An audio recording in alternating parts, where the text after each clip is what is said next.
Ok, você já sabe que os anos 1700 são cheios de exageros. Mas não contentes com as saias de roubar a televisão, os caras foram lá e meteram esses cabelos imensos sem ninguém pedir. Então hoje eu vou te contar por que os homens usavam perucas, mas as mulheres não. E como é que esses penteados gigantes ficavam no lugar. Meu nome é Pauline Kisler, eu sou a sua fada madrinha da história da moda e você está no canal da Modista do Desterro.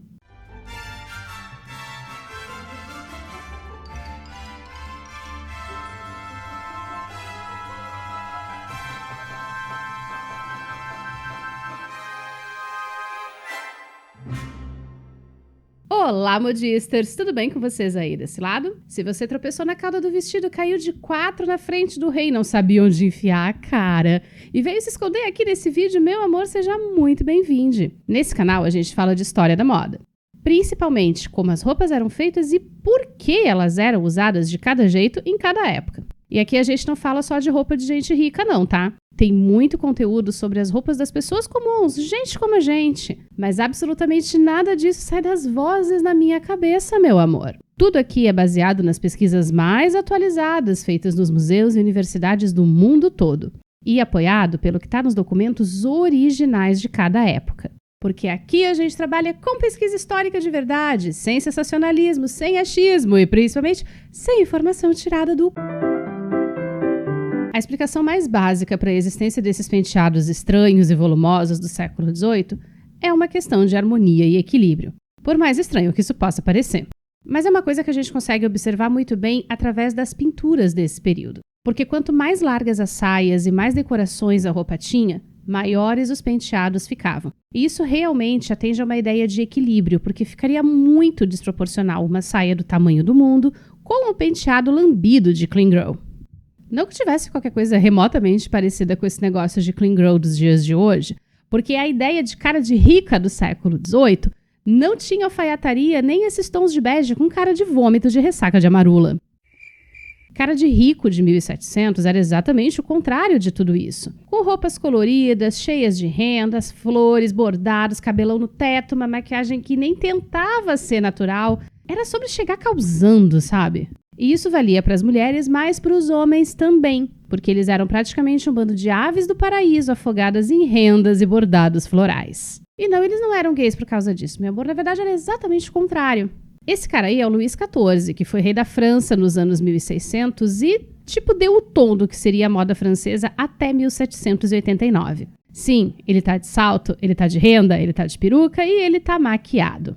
E só não fez mais filhos bastardos na corte francesa porque ainda não tinha comprimidinho azul na época. Mas fora essa questão da proporção entre traje e cabeça, muito do que está por trás do uso de perucas tem a ver com o Luís XIV. Porque ele foi o primeiro rei europeu a entender que a moda não era só uma questão política e econômica fundamental, mas que também podia ser uma ferramenta de dominação dentro e fora do país. Com a instituição de modelos oficiais de trajes que tinham que ser usados pela nobreza do Palácio de Versalhes, ele deixava bem claro o quanto o poder da coroa se estendia até sobre os corpos das pessoas. Através de leis, ele obrigava a nobreza a consumir apenas tecidos produzidos dentro do país. E com isso ele já aproveitava para dar uma rasteira nas nações inimigas, segurando as importações de produtos de luxo, ao mesmo tempo em que estimulava a economia nacional. Mas isso não tinha nada a ver com dar emprego e melhorar as condições de vida do povo. Não, a equação era muito simples. Quanto mais a economia se desenvolvesse, mais impostos eram arrecadados e isso basicamente significava mais dinheiro no bolsinho do rei. Nos anos 1600, durante o reinado de Luís XIV, a França investiu muitos recursos para se tornar o centro de tendências de moda para a Europa inteira. Então, quando a gente chega aqui nos anos 1700, essa posição da França como grande referência de moda e de bom gosto já estava totalmente consolidada. Ao ponto de futuras rainhas europeias e a elite aqui da América colonial mandarem fazer suas roupas na França ou imitando o estilo francês. Uma coisa que era possível principalmente graças às primeiras revistas de moda, que circulavam com gravuras coloridas e informavam o restante do mundo sobre o que era tendência em Versalhes ou na cidade de Paris. É graças a essas revistas e às crônicas da época que a gente consegue mapear como os estilos de penteado foram mudando. E tinham vários nomes específicos para essas tendências. Mas a gente também consegue descobrir como essas perucas eram feitas e usadas. Então já pega a sua bebidinha favorita na sua caneca exclusiva do canal. E se você ainda não tem a sua caneca, o link para adquirir a sua tá aqui embaixo na descrição. Já senta o seu dedinho neste botão de like, meu amor, e vem comigo empoar esta sua cabecinha linda. Não, as pessoas não usavam perucas porque elas tinham piolho. Elas usavam porque elas podiam. Até porque piolho e pulga era um negócio endêmico em todas as classes sociais e uma preocupação real de higiene da época. Porque ao contrário do que esse monte de perfilzinho idiota de TikTok diz por aí pra ficar caçando teu like de graça, as pessoas tinham noções de higiene, inclusive boas noções de higiene. Só que sem água encanada, até no palácio mais luxuoso da Europa, que era Versalhes, se enfiar numa banheira até o pescoço era um trampo danado. E que dependia do trabalho de muita gente para buscar água, esquentar no fogão a lenha e ainda encher e esvaziar a banheira umas 2 ou 3 vezes. Então, no dia a dia, as pessoas se limpavam muito mais com panos úmidos e água perfumada com flores ou com essências quando podiam pagar por elas. Sabão já existia nessa época, mas ele só servia para lavar roupa, ele era péssimo para a pele. Então, até para lavar o cabelo, a galera tinha que dar seus pulos. Mas isso não significa que a galera andasse por aí igual um sobrevivente de apocalipse zumbi. Até porque todas as fontes da época, todas mesmo, falam sobre como mau cheiro, roupas sujas e a falta de um mínimo de asseio eram considerados nojentos e falta de respeito com as outras pessoas. Dá pra dizer que todo mundo tinha uma higiene excelente e cheirava febodor de rosas? É óbvio que não. Mas também não dá pra generalizar que todo mundo saía por aí fedendo a gamba morto, principalmente quando a gente tem uma porrada de fontes da época que falam o quanto isso era nojento e inaceitável pra vida em sociedade, e ensinando uma cacetada de receitas com ingredientes que era só você abrir a droga da porta de casa e pegar no quintal, sabe? Para que o ser humano não saísse por aí, sei lá, cheirando a esgoto todos os dias, sabe? Uma das preocupações sanitárias da época era como lidar com pulgas, carrapatos e piolhos. Embora ainda não se soubesse explicar o mecanismo de transmissão de doenças através desses parasitas. Mas todo mundo meio que sabia, por uma dedução óbvia e lógica, que era, tipo assim, meio ruim você ficar o dia inteiro sendo picado por esses bichos, sabe? Ui, só de falar já me dá coceira no corpo, credo! Muitas das receitas registradas na época contra piolhos e pulgas eram na forma de pós, que eram aplicados tanto no corpo quanto em partes da casa. E isso é uma das coisas que talvez esteja por trás da prática de se empoar o cabelo e as perucas na época. A primeira coisa que eu preciso dizer para vocês é que o lance das perucas é muito mais de uso masculino do que feminino. A gente tem alguns registros, principalmente sátiras, que retratam mulheres utilizando perucas, mas vamos colocar isso aqui em contexto. Esse tipo de ilustração satírica é típica da Inglaterra nesse período. E os ingleses associavam diretamente o uso das perucas e dos penteados muito altos à França e à sua suposta decadência moral. Logo, mulheres inglesas que usavam esses recursos eram consideradas afetadas, fúteis e tendo uma moral altamente questionável. Uma outra questão que aparece bastante nesses relatos que estão ligados ao uso de perucas por mulheres parece estar muito relacionado a questões de saúde e a questões de idade também. Nas sátiras inglesas, mulheres mais velhas são ridicularizadas por tentarem esconder os cabelos ralos com perucas para parecer mais jovens. Mas as questões de saúde já são bem documentadas fora desse universo das sátiras. E aí você pensa, se a alopécia e o enfraquecimento e a quebra do cabelo já são uma coisa difíceis de serem tratadas hoje em dia, com todo o conhecimento que a gente tem, imagina como é que era na época que as pessoas nem conheciam ainda direito como é que era a estrutura do cabelo humano. Mas eu tenho uma fofoca relativa a perucas femininas desse período. E eu aconselho vocês a tirarem as crianças da sala. No século XVIII, pulgas e piolhos disputavam com as infecções sexualmente transmissíveis quem infectava mais gente. E uma trabalhadora do sexo que não tivesse sinais dessas infecções ou de doenças de pele de uma forma geral era muito valorizada no mercado. O problema é que o tratamento para várias ISTs comuns da época incluía depilação total na região genital, numa época em que isso não era tão comum. O que acabava virando uma grande red flag que atrapalhava o trabalho da moça. E aí vocês já sabem onde é que eu tô querendo chegar, né? Porque sim, existiam perucas específicas para a região íntima. E aparentemente elas existem até hoje, são meio populares na internet. Eu tô passada, chocada. Pelo que as fontes da época indicam, perucas inteiras, daquelas que cobrem a cabeça, eram realmente muito mais usadas pelos homens. Enquanto que as mulheres usavam apliques para aumentar o volume e o comprimento quando necessário. Era muito mais comum que as mulheres tivessem cabelos compridos, uma coisa que está relacionada à própria ideia de feminilidade do período. Mesmo que os penteados tivessem formatos artificiais e extravagantes, o ideal de feminilidade envolvia ter cabelos longos, mas esses cabelos não eram usados soltos em público, muito menos ao natural.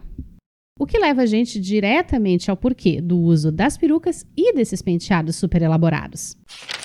Penteados muito elaborados significavam, desde a antiguidade e em praticamente todos os lugares do mundo, que aquela pessoa pertencia à classe dominante. Uma pessoa que não precisava se preocupar se o cabelo ia desmontar ou se os penduricalhos do penteado iam cair ao longo do dia, porque era alguém que só fazia atividades muito leves. Mas também alguém cuja rotina permitia dedicar algumas horas do dia só para montar o penteado. Além de fazer maquiagem, vestir as várias camadas de roupa e por aí vai. Nos anos 1600, o uso de perucas ainda era algo muito característico da nobreza. Mas nos anos 1700, elas passaram a ser usadas também pela burguesia, que era um grupo social formado por comerciantes, médicos, advogados, banqueiros, enfim. Todo mundo que não era nobre dono de terras e nem um camponês ou um trabalhador braçal ferrado na vida. E as perucas tinham um papel bem significativo na economia de cidades como Paris, por exemplo, onde havia lojas especializadas que vendiam perucas prontas, faziam perucas e apliques sob medida e ainda vendiam os cosméticos necessários para lidar com elas. As perucas e apliques mais caros eram feitos de cabelo humano. Esse cabelo até podia vir de mulheres que vendiam seus cabelos para conseguir dinheiro rápido, mas na maioria das vezes ele vinha de mulheres que tinham sido presas ou enviadas para casas de trabalhos forçados. E depois que os ingleses dominaram a Índia, muito cabelo começou a vir de lá também. O que, aliás, acontece até hoje, porque a Índia é um dos maiores fornecedores de cabelo humano para a indústria de perucaria, e nem sempre esse material chega de maneira lá muito ética nos salões da Europa e daqui da América. O segundo material mais usado era o pelo de cabras. Era um tipo de material intermediário, mas que era mais comum de se usar em apliques, como naqueles rolinhos que iam na lateral da cabeça. E a terceira opção era a crina de cavalo, a mais barata dos três, e que ainda hoje é muito utilizada, em especial nas perucas usadas no sistema judiciário da Inglaterra, por exemplo. Mas assim, comparadas aos fios sintéticos que existem disponíveis no mercado pra gente hoje, as perucas feitas de crina de cavalo ainda são estupidamente caras. Esse modelo, que é usado pelos juízes ingleses, pode chegar a custar 3 mil libras, o que passa de 20 mil reais. Então, mesmo sendo a opção mais barata, até a peruca de crina de cavalo passava muito longe do que uma família de pessoas comuns de trabalhadores tinha disponível no seu orçamento doméstico para poder gastar. Pouquíssimas perucas do século XVIII sobreviveram, mas o Museu Metropolitano de Nova York tem esse exemplar de crina de cavalo que foi usado entre 1780 e 1800. Ela é uma peça que foi feita sob medida. A base é feita de tiras de linho costuradas à mão num formato que encaixava certinho na cabeça do usuário. E aqui no cantinho dá até para ver que ela usava uma barbatana de baleia para manter o formato côncavo. É muito diferente das perucas atuais que usam esse tipo de tela ou até um tipo de tule onde os fios de cabelo são costurados. Essas ondinhas e curvas eram feitas com instrumentos especiais, como os ferros de curvar, que eram aquecidos no fogo e faziam a mesma coisa que um babyliss moderno, porém com bem menos segurança, né? Mas também os ancestrais dos bobs ou rolinhos de cabelo, que na época eram feitos de osso ou de marfim. Mas nem toda peruca era branca, minha gente. As perucas brancas são muito mais relacionadas aos funcionários do sistema judiciário britânico e a um período específico entre 1750 e 1770, quando as perucas brancas ficaram na moda entre a alta nobreza da França. A maioria dos homens parece ter realmente usado perucas da mesma cor ou de uma cor muito parecida com os próprios cabelos. Mas dependendo dos cosméticos usados, essa cor podia ser modificada temporariamente. Então vamos falar sobre os penteados e os apliques femininos e deixa eu te explicar por que um cabelo de cor fantasia não seria tão estranho assim em 1700. Imagina que você é uma dama de 1700, amiga, sem antibiótico, vacina, anticoncepcional ou até direitos básicos. À noite, antes de dormir, sua criada dividiria seu cabelo em várias mechas e amarraria cada uma delas com um pedaço de pano. E é a técnica mais antiga registrada para se texturizar cabelo, simplesmente porque ela cria cachinhos muito pequenos, que quando são penteados deixam o cabelo mais volumoso e com estrutura para aguentar um penteado por vários dias. Até rola de substituir a técnica das tiras de tecido com o babyliss moderno, mas assim, falando como alguém que tinha o cabelo muito comprido, tá? E que usou as duas técnicas. Cacho que é feito com a tira de tecido, cara, ele dura muito mais e ele magicamente, eu não sei porquê, tá? Mas ele dá uma estrutura muito melhor pro penteado e realmente segura a forma. Depois de abrir os cachos, a criada passava o pomatum no seu cabelo, que é basicamente uma pomada modeladora, que é absurdamente hidratante porque é cheia de óleos vegetais e gorduras animais. E se você tem curiosidade, eu já recriei e testei no cabelo uma receita original dessa época. O link tá no card e aqui embaixo na descrição. Depois do pomatum, aí o penteado começava a ser feito e vinham os truques. Porque para fazer esses cabeções imensos, tinha estruturas embaixo do cabelo. No Guia de Beleza do século XVIII da American Duchess, a Abby Cox e a Lauren Stowell reconstruíram várias dessas estruturas a partir da documentação original da época. Elas eram recheadas principalmente com cortiça, que é um material leve e aerado, mas eventualmente com crina de cavalo também. E as mechas de cabelo, já com o pomatum, iam sendo colocadas na posição em cima das estruturas e presas com grampos. Mas nem tudo era cabelo natural, gente, porque principalmente para os penteados de 1770, que são o auge do volume, é humanamente impossível ter cabelo suficiente para conseguir fazer um penteado daquele sem usar nem um tiquezinho de aplique. Então, esses rolinhos laterais geralmente eram apliques e colocados com grampos. Nessa imagem satírica até aparece o cabeleleiro-leilo modelando o cachinho com aquelas pinças aquecidas. E esses cachos, tranças e fios soltos na parte de trás eram sempre feitos com apliques. Mas nada disso ficava no lugar sem o último ingrediente, o pó. Os pós de cabelo grudavam no pomatum e secavam os fios, mantendo essa maçaroca de cabelo toda no lugar. O problema é que não rolava de lavar cabelo na época do mesmo jeito que a gente faz hoje em dia. Na real, até os anos 1960 ainda era incomum lavar o cabelo mais do que uma vez por semana ou até a cada 15 dias, dependendo se o cabelo era mais ou menos oleoso. Imagina o trabalho disso, gente. A minha mãe só foi ter chuveiro em casa em 1984, quando ela casou. E aí minha mãe tinha cabelo imenso, né? E aí ela conta que toda vez que ela ia lavar o cabelo, era um estrafego de trabalho, porque ela tinha que reservar uma manhã só pra lavar o cabelo e tinha que ser de manhã. E tinha que ser um dia de sol, porque senão o cabelo não secava até o final do dia, tá? E aí ela tinha que pegar água, ela tinha que encher panela, ela tinha que esquentar, ela tinha que botar numa bacia, ela tinha que lavar o cabelo, repetir esse processo não sei quantas vezes, tá? E não era muito diferente da experiência de uma mulher de 1700, com a vantagem de que a minha mãe tinha shampoo. E você, lá no século XVIII, não teria nada tão eficiente para tirar essa nojeira de pomada e de pó do cabelo. E como a pomada geralmente levava banha, a tendência com o passar do tempo era ficar com um cheiro esquisito. O que eles faziam para evitar isso era perfumar os pós com coisas como lavanda, flor de laranjeira, rosas e, o mais importante, cravo da Índia. Um negócio que, como a gente viu naquele vídeo sobre maquiagem na Idade Média, já se sabia ser um repelente natural. Mas além dos perfumes e dos repelentes, esses polos ainda podiam ser coloridos. Então não, a Maria Antonieta da Sofia Coppola não errou. Cabelo rosa era realmente possível na época. Na real, a gama de cores que estava disponível nesses pós era muito grande. Ela variava desde tons mais naturais, tipo castanho, louro, até umas coisas tipo violeta, uns tons mais acobreados, embora cabelo ruivo não fosse particularmente popular na época. E claro, né, o que parece ter sido o tom mais comum, que era um negócio que deixava o cabelo assim meio acinzentado. E depois dessa gororoba toda, sua criada ainda iria enfeitar o seu cabelo. Mas como o formato do cabelo, a altura do penteado e o que iria ser usado para enfeitar depende muito da época, então agora a gente vai dar uma olhadinha nas tendências de penteados do século XVIII, década por década. A gente começa o século XVIII com homens e mulheres nobres usando penteados bem altos no topo da cabeça, com cachas que caíam pelas costas ou por cima dos ombros.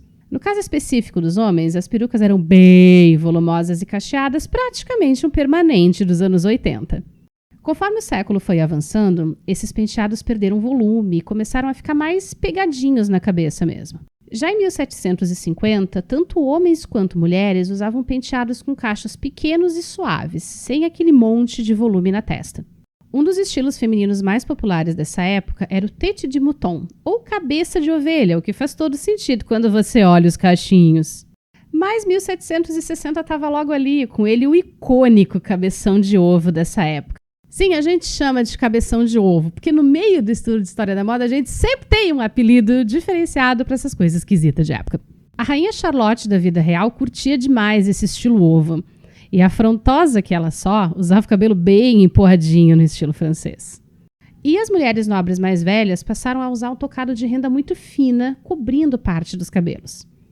Quem aparece aqui com esse tocado é a Madame de Pompadour, amante do rei Luís XV, um pouco antes de ir de arrasta para cima, em 1764. Tanto na França quanto em outras cortes europeias, era muito comum que ou a rainha ou a amante oficial do rei acabassem virando referência para as tendências que a nobreza acabava adotando. No caso específico da França, durante o reinado de Luís XV, quem acabou fazendo isso foi a Madame de Pompadour, porque a rainha mesmo, que era a Maria Lexinska, nunca conseguiu brilhar mais do que a Pompadour. Mas a Madame Pompadour virou camisa de saudade em 1764, a rainha Maria Lexinska em 1768, mas logo em seguida chegou a Maria Antonieta para preencher esse vácuo de estilo. E, gente, a Toninha levou muito a sério o espírito de chegar causando do século XVIII, porque ela foi a grande responsável pela popularização dos puffs, que eram esses penteados imensos da década de 1770 e os que a gente mais associa com o século XVIII.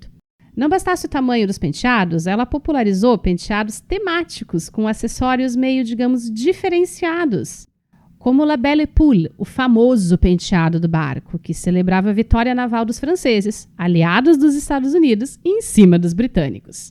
Porque o Luís XVI, o marido dela, achou que era uma ótima ideia endividar a porcaria do país só para mandar auxílio militar para os Estados Unidos, que estavam lutando para se tornar independentes, simplesmente porque a França queria afrontar a Inglaterra.